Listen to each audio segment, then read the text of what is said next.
이번 주 강의 주제는 근대적 공공박물관으로의 과도기입니다. 17세기에서 18세기에 걸친 이 시기는 캐비닛에서 공공박물관의 성립에 이르는 과도기였습니다. 17세기 말부터 수집 취미가 유행하였고 중산계층이 증가했습니다.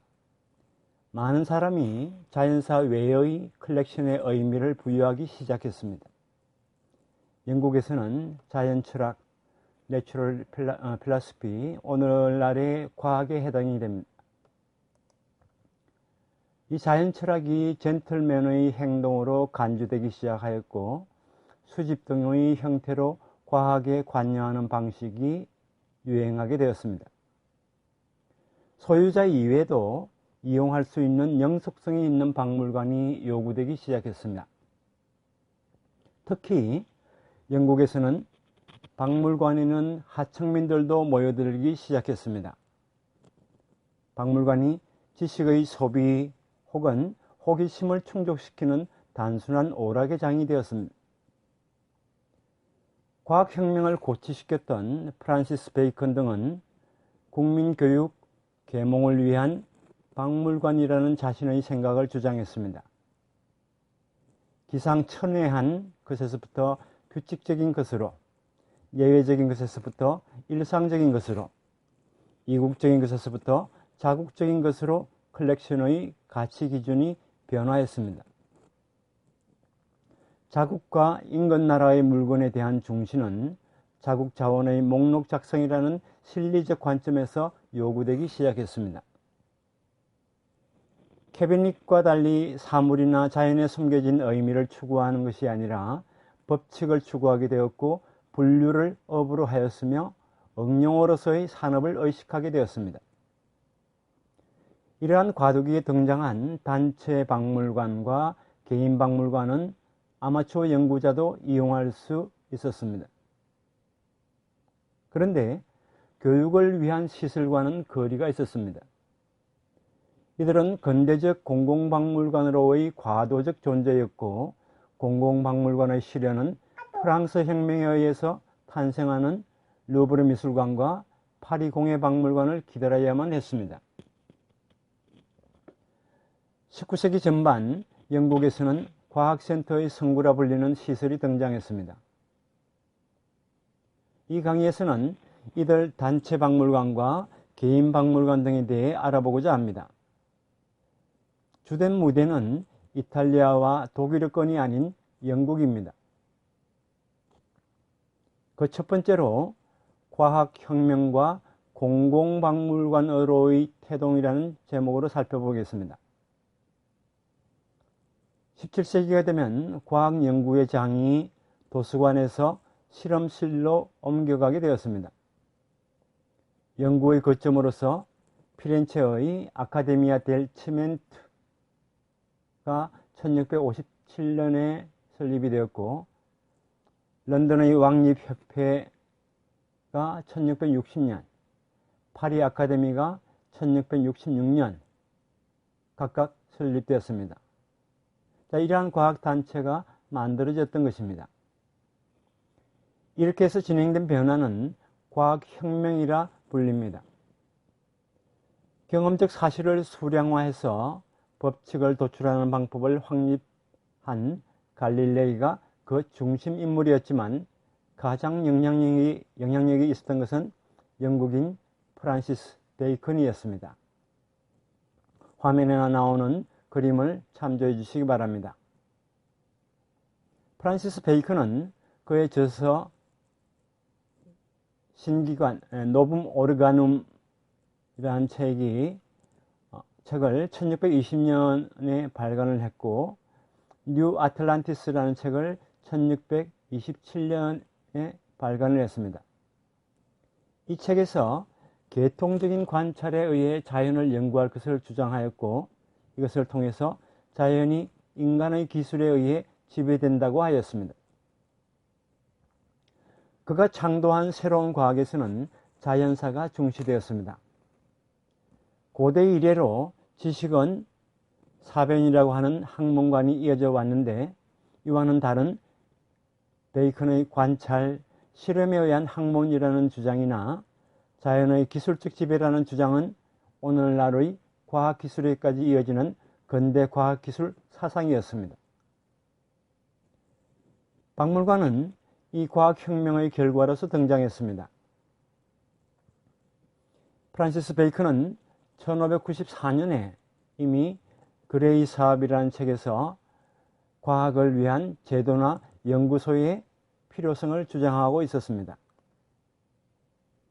그 연구소에서는 다양한 나라에서 서적을 수집한 도서관, 사유화된 자연이라 할 만한 모든 동식물을 모은 식물원, 동물원, 수족관 외에 인공과 자연의 진품을 모은 캐비닛, 수차, 용광로나 현자의 돌을 발견하기 위한 정류기를 갖춘 연구실을 갖춘 것이었습니다.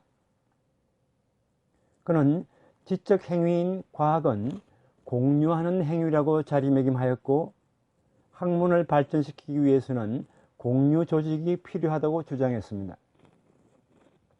프란시스 베이컨은 기술을 실리주의적으로 포착하고 있었고 장인들을 중요시했습니다.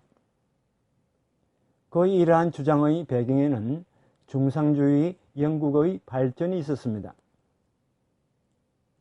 다른 나라에서 다종다양한 물건들이 유입되었고 새로운 발명품을 전시할 필요도 느끼고 있었습니다. 프란시스 베이컨은 장인들의 교육과 산업에 기여하는 박물관도 구성하고 있었습니다. 그는 자신의 책 뉴 아틀란티스에서 솔로몬관의 우화로서 이상사회의 기술과 연구소를 소개하고 뛰어난 발명의 모형을 개통적으로 전시하는 컬렉션과 발명가의 동상을 전시하는 현창사업의 일환으로서 현창갤러리에 대해 다음과 같이 말하고 있습니다. 매우 긴 두 개의 또는 훌륭한 화랑이 있습니다. 그중 하나에는 엄청난 종류의 비교적 진귀하고 뛰어난 발명 모형이나 견본이 진열되어 있고 다른 하나에는 엄청난 수의 주요 발명가들의 동상을 진열합니다. 그곳에는 서인도 제국을 발견한 콜럼버스 동상도 있습니다.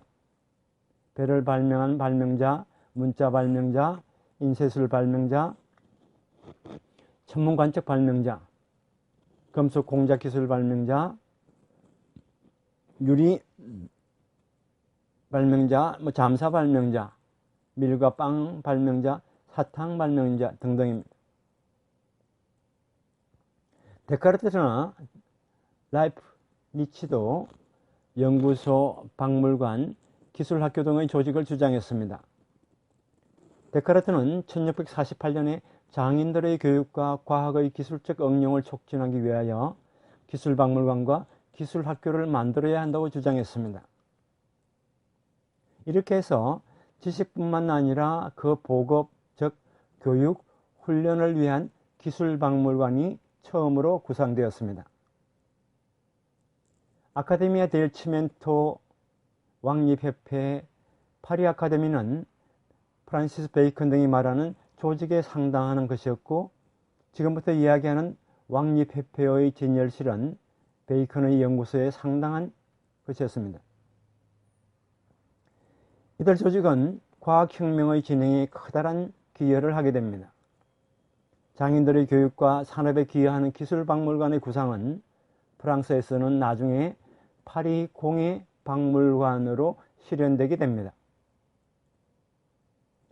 왕립협회의 진열실 같은 박물관을 프란시스 베이컨의 정신을 토대로 만들었기 때문에 베이컨주의, 베이코니안 박물관이라 부르기도 하고 또 단체 박물관, 경우에 인스티튜셔널 뮤지엄, 이것을 기관 박물관이라고 번역하는 경우도 있습니다만 이 강의에서는 단체 박물관이라고 칭하도록 하겠습니다.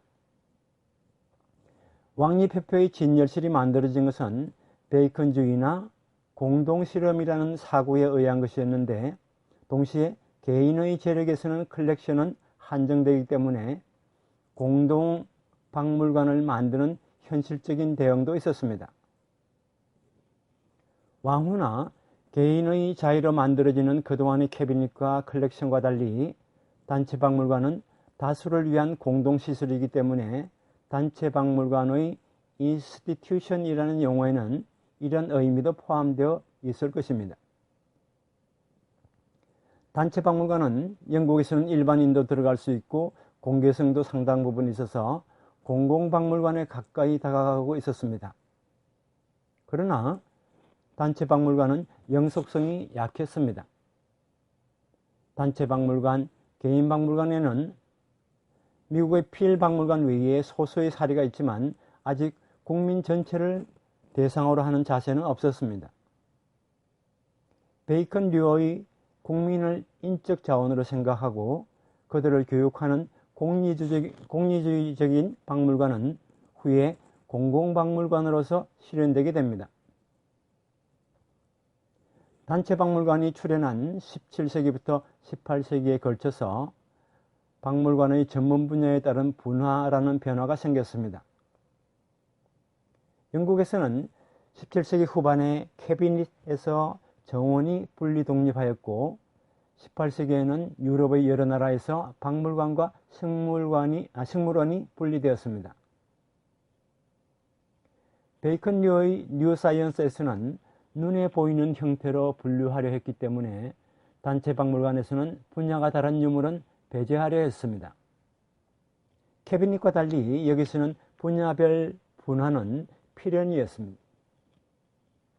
분화한 박물관 가운데 자연사 박물관이 주류의 위치를 차지하게 되었습니다.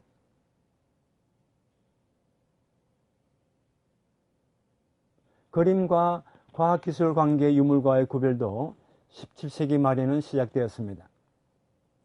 캐비닛에서는 회화 그림도 그 숨겨진 의미가 다른 유물과 동일하다면 같은 장소에 놓여 있었습니다. 여기서는 유물과 그림의 차이는 없었습니다. 18세기 초까지는 실물과 복사본, 진짜와 가짜 간의 구별도 따지지 않았습니다. 이들 변화의 결과로서 박물관은 근대적 합리적 세계관의 부분을 보여주는 시설이 되었습니다. 동시에 우주의 축소판이라는 캐비닛의 성격, 우주 혹은 세계를 한 곳에 재현 혹은 표현하려고 하는 성격은 상실되어 갔습니다. 수집 취미가 시민들 사이에서 퍼져나가는 영국의 상황을 알아보도록 하겠습니다. 17세기 중반 무렵 이미 학자들은 아리스토텔레스주의자라 하더라도 또는 예수회의 실험가라 하더라도 뉴 사이언스의 신봉자라 하더라도 컬렉션을 하는 것은 일반적이었습니다. 유럽 대륙의 수집가들의 박물관은 영국인의 컬렉션 모델이 되었습니다. 수집은 유럽의 지적 활동에 참여하고픈 영국인의 욕망을 충족시키는 행위였습니다. 1660년부터 1680년까지의 왕권제 회복기에 있어서의 영국에서는 베이컨이 주장한 자연사 중시가 왕립협회에 의해 실천되었고 자연 철학이 젠틀맨의 행동으로 여겨지게 되었습니다.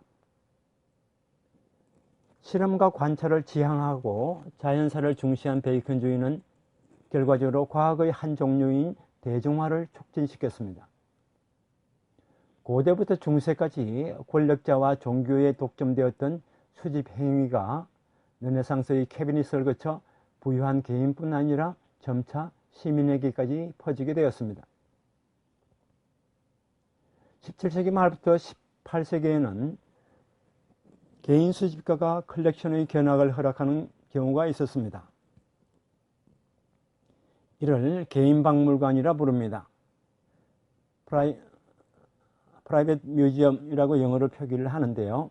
개인 박물관은 박물관에 들어가기 앞서 소개장 등 일종의 신용장이 필요했기 때문에 공개 시설이라 할 수 없었고 영속성이 없었습니다. 그러한 컬렉션은 후에 슬론이나 헌터의 컬렉션처럼 공공박물관의 토대가 된 경우도 있고 또한 진품실, 흥행사의 손에 들어간 경우도 있습니다. 18세기 초에는 진품 컬렉션을 만들어 새롭게 고안된 장치로 실험하는 것이 교양 있는 런던 시민인 것처럼 되었습니다. 이들 아마추어 수집가를 거장 혹은 명장이라고 불렀습니다. 그들을 손님으로 하는 커피하우스가 런던에 등장하기 시작했습니다. 진품을 진열해서 보여준 커피하우스는 거장을 위한 박물관이었습니다. 게다가 진품실이라 불리는 희귀한 물품이 있는 가게가 런던에서 번성하였고, 여기에는 민중이 쇄도했을 뿐 아니라 거장이나 과학자들도 찾아왔습니다. 취미 수집과 거장은 단체 박물관과 개인 박물관을 출현시킨 기반이 되었습니다. 개인 박물관은 원래 부자가 아니면 만들 수 없는 것이었습니다. 자신이 이것을 만들 수 없는 거장들은 단체 박물관과 개인 박물관을 견학했습니다.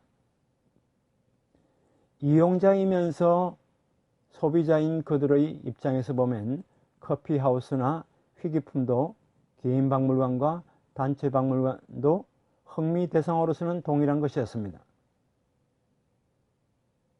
다음 강의에서는 단체 박물관, 개인 박물관, 커피하우스, 희귀품에 대해 살펴보도록 하겠습니다.